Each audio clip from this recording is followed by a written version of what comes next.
যেসব রাজ্যে বিজেপির ভোট শেয়ার বেড়েছে কিন্তু আসন সংখ্যা বাড়েনি। ফুল প্লেটে একটু আনতে বলবো, স্বপন যদি একটু বিশ্লেষণ করো।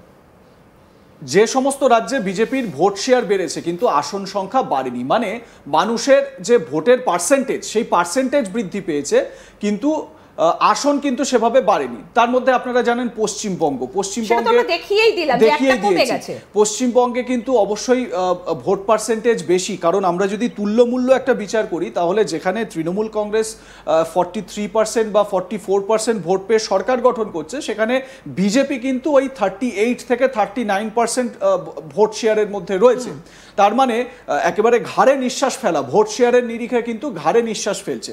আমরা অন্যান্য রাজ্যগুলো যদি দেখি, নর্থ ইস্টের ত্রিপুরায় সেখানে বিজেপি সেখানে ক্ষমতায়, কিন্তু বিজেপির ভোট শেয়ার বেড়েছে, আসন বাড়েনি সেখানে। ঠিক। জম্মু কাশ্মীর, এটা বিজেপির এইখানে মানে কোনোভাবেই এখানে খাতা ওপেন করা খুব একটা সহজ বিষয় নয়। আমরা একটা সময় দেখেছিলাম পিডিপির সঙ্গে জোট করে বিজেপি সেখানে সরকারে ছিল, কিন্তু তারপর তো পরিস্থিতি আমরা অনেক পাল্টেছে, 370 অবলুপ্ত হয়েছে। তার পরবর্তী সময়ে একটা বড় সংখ্যালঘু ভোট ব্যাংক অবশ্যই। তারপরে হচ্ছে গিয়ে নর্থ ইস্টের আরো একটি জায়গা সিকিমও কিন্তু দেখা যাচ্ছে যে সেখানে মানে বিজেপির যে ভোট শেয়ার, সেই ভোট শেয়ার বেড়েছে কিন্তু আসন সংখ্যা বাড়েনি। আচ্ছা, এই জায়গাগুলো, এই যে নর্থ ইস্টের জায়গাগুলো, এগুলো কিন্তু বিজেপি স্ট্রং হোল্ডের মধ্যে, কিন্তু এই জায়গাগুলোতে ভোট শেয়ার বেড়েছে কিন্তু আসন সংখ্যা বাড়েনি। গুজরাটটা স্বপন তুমি একটু ভালো করে বিশ্লেষণ করবে, তার আগে একটু মণিপুরটা বলি। মণিপুরেও কিন্তু আসন সংখ্যা বাড়েনি। আমরা সবাই জানি মণিপুর কতটা উত্তপ্ত হয়ে উঠেছিল, কি কি পরিস্থিতি সেখানে সৃষ্টি হয়েছিল, আইন শৃঙ্খলার অবনতি হয়েছিল, এবং বাইরে থেকে একটা ইনফ্লুয়েন্স নাকি মণিপুরকে অশান্ত করছে, এরকম নানা অভিযোগ প্রত্যেক মুহূর্তে আসে।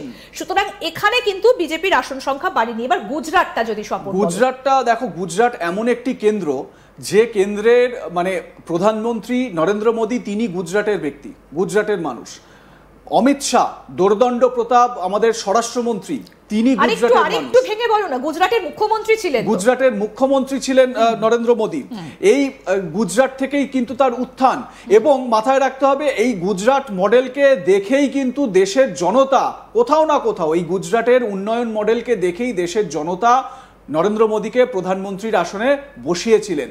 এবং এই গুজরাটের যে উন্নয়ন, আমরা জানি যে আমাদের দুর্ভাগ্য যে পশ্চিমবঙ্গে যে সিঙ্গুরে টাটাদের যে ন্যানো কারখানা, সেই ন্যানো কারখানা হলো না।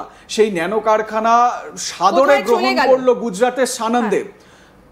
সেই সময় মুখ্যমন্ত্রী ছিলেন এই নরেন্দ্র মোদী, তিনি টাটাদেরকে সাদরে আমন্ত্রণ জানালেন, সানন্দে আপনারা আসুন, এখানে আপনারা ন্যানো কারখানা করুন। ন্যানো প্রজেক্ট হয়তো ফেল করেছে, ন্যানো প্রজেক্ট সাকসেসফুল নয়, এ নিয়ে তর্ক বিতর্ক থাকতে পারে, কিন্তু ইন্দিরা এই সানন্দে যে প্ল্যান্টটা তৈরি হয়েছে, যে কারখানাটা তৈরি হয়েছে, সেখানে অনেক টাটার গাড়ি তৈরি হচ্ছে, প্রচুর কর্মসংস্থান হচ্ছে, প্রচুর মানুষ সেখানে খুব ভালোভাবে সেখানে তারা থাকতে পারছেন, রোজগার হয়েছে।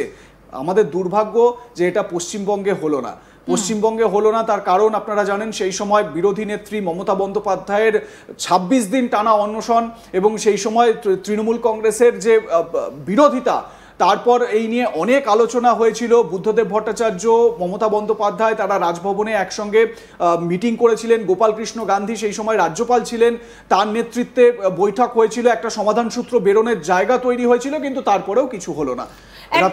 এই গুজরাটের স্বপন আরেকটা বিষয় একটু বলে রাখি, গুজরাট কিন্তু একটা সময় কংগ্রেসের একটা শক্ত ঘাঁটি ছিল। সেখানে কে ছিলেন? আহমেদ প্যাটেল, এবং যিনি গুজরাট থেকে এমপি হয়েছিলেন, এবং একটা সময় কিন্তু দেখা গিয়েছিল যে তার একটা ভূমিকা রয়েছে গুজরাটে। সোনিয়া গান্ধীর তিনি ব্যক্তিগত সচিবও ছিলেন একটা সময়। কিন্তু তারপরে দেখা যায় আস্তে আস্তে কংগ্রেসের হাত থেকে গুজরাটটা বেরিয়ে যায়, এবং সেটাকে খুব সুন্দরভাবে কাজে লাগান নরেন্দ্র মোদী। কিন্তু এই মুহূর্তে দাঁড়িয়ে যদি গুজরাটে বিজেপির আসন সংখ্যা না বাড়ে, সেটা কিন্তু একটা বড় ধাক্কা নরেন্দ্র মোদীর কাছে। অবশ্যই। এবং আমি একটা জিনিস বলবো, 2024-এর যে লোকসভা ভোট, আমি যেটা দিয়ে শুরু করলাম, যে এই যে মানে এই টাটাদের কারখানা, সেই সময় তো যেটা আমি বলছিলাম যে রতন টাটা, স্বর্গীয় রতন টাটা, তিনি বলেছিলেন যে ট্রিগার মানে মমতা বন্দ্যোপাধ্যায় যদি আমার মাথায় গান তাক করেন, তাও আমি এখান থেকে সিঙ্গুরের কারখানা সরাবো না। কিন্তু যখন তিনি সরিয়ে নিচ্ছেন, তিনি বললেন যে মমতা ব্যানার্জি ট্রিগারটা চালিয়েই দিয়েছেন। যাই হোক, তো সেটা তো না হয় অতীতের কথা, আমরা সেখান থেকে অনেক কিছু পাইনি, পেলাম না। কিন্তু হ্যাঁ, এটা ঠিক যে গুজরাটের এই যে ভোট আসন সংখ্যা কমা, এটা কিন্তু যথেষ্ট ইঙ্গিতবাহী একটা বিষয় আগামী দিনের জন্য। আমরা পরের গ্রাফিক্সের দিকে নজর রাখবো। একদম, মানে এটা হচ্ছে ভীষণ গুরুত্বপূর্ণ। আপনাদেরকে বলি, এই অন্ধ্রপ্রদেশ এবং তামিলনাড়ু, যে দুটো রাজ্যে বিজেপির ভোট শেয়ার এবং সিট শেয়ার দুটো বেড়েছে, অন্ধ্রপ্রদেশ এবং তামিলনাড়ু। স্বপন অবশ্যই বলবে সংখ্যাটা কত, কিন্তু যে দুটো রাজ্য কট্টর বিজেপি বিরোধী, অন্ধ্রপ্রদেশ এবং তামিলনাড়ু, কারণ সাউথের এই দুটো রাজ্যে ভোটের সমীকরণটা কিন্তু একেবারে আলাদা। চন্দ্রবাবু নাইডু এবং অন্যদিকে স্ট্যালিন, এই দুটো রাজ্য কিন্তু সম্পূর্ণরূপে বিজেপি বিরোধিতার একটা হাওয়া বারবার সেখানে আসে। কংগ্রেস বরং এখানে অনেকটা মানুষের কাছে গ্রহণযোগ্য, কিন্তু বিজেপি নয়। কিন্তু অদ্ভুতভাবে দেখা যাচ্ছে যে সাউথের এই দুটো রাজ্যে বিজেপির আসন সংখ্যা বাড়ছে এবং এটা খুব ইঙ্গিতবাহী একটা বিষয়। তামিলনাড়ুতে আমরা জানি এম.কে. স্ট্যালিন সেখানে মুখ্যমন্ত্রী, যেরকম আপনাদের আগেই জানালাম যে বিজেপির বিশেষত মোদির তিনি ঘোরতর বিরোধী এবং ইন্ডি জোটের অন্যতম একজন অ্যালায়েন্স পার্টনার তিনি। এবং দেখো একটা জিনিস তুমি যেরকম বললে না, যে সাউথের যে জায়গাগুলো তারা বিজেপিকে সেভাবে অ্যাকসেপ্ট করতে পারেনি, তার অন্যতম কারণ হচ্ছে গিয়ে যে এই হিন্দি পলিটিক্স, হিন্দি বেল্টের যে পলিটিক্স, মানে এই উত্তরপ্রদেশ, মধ্যপ্রদেশ, হ্যাঁ রাজস্থান, এই জায়গাগুলো, এই হিন্দি বেল্টের যে পলিটিক্স, সেই পলিটিক্স কিন্তু সাউথের লোকেরা তারা মেনে নিতে পারে না। কারণ তাদের যে স্বজাতীয় যে অস্মিতা, যেরকম আমরা এখন বাংলায় বাঙালি অস্মিতার কথা শুনছি, সেই স্বজাতীয় অস্মিতা তাদের কিন্তু প্রবল। তারা হিন্দিকে মেনে নেবেন না, এইটা হচ্ছে গিয়ে তাদের পরিষ্কার কথা।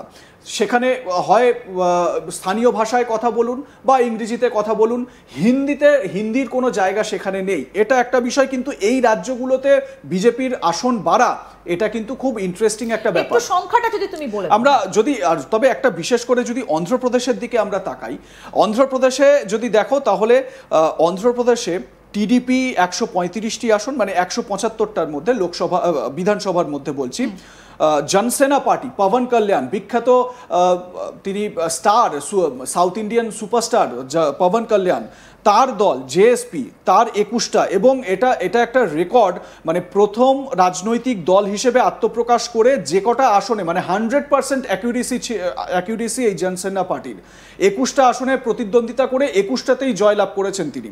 এবং সেই জায়গা থেকে ওয়াইএসআর কংগ্রেস, যারা একসময় ক্ষমতায় ছিল অন্ধ্রপ্রদেশে, 11টি আসন, এবং বিজেপির 8টি আসন।